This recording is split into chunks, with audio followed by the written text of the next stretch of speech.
మద్యం ఏదైతే ఉందో ఆ మద్యం మీద నియంత్రణ లేకపోవటం,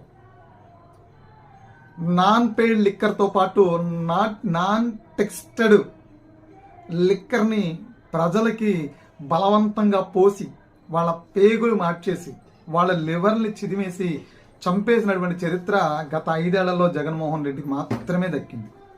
దాన్ని బేస్ చేసుకుని ఈ సినిమా తీస్తూ ఉన్నారని తెలుస్తుంది. సో అలాంటి సినిమా ఇప్పుడు ఎందుకు తీయాల్సిన పరిస్థితి ఉంది అనే దాన్ని నేను ఒక పాయింట్లో చెప్తా. అలాంటి సినిమా ఇప్పుడు ఎందుకు తీయాల్సిన పరిస్థితి ఉందంటే, ఆంధ్రప్రదేశ్లో ప్రధానంగా నడుస్తున్న చర్చ మనీ ట్రయల్.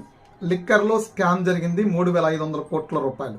ఇది భారతదేశంలోనే అత్యంత పెద్ద లిక్కర్ స్కామ్. మనం చూసాము పక్కనే ఉన్నటువంటి ఢిల్లీలో లిక్కర్ స్కామ్ 100 కోట్లే.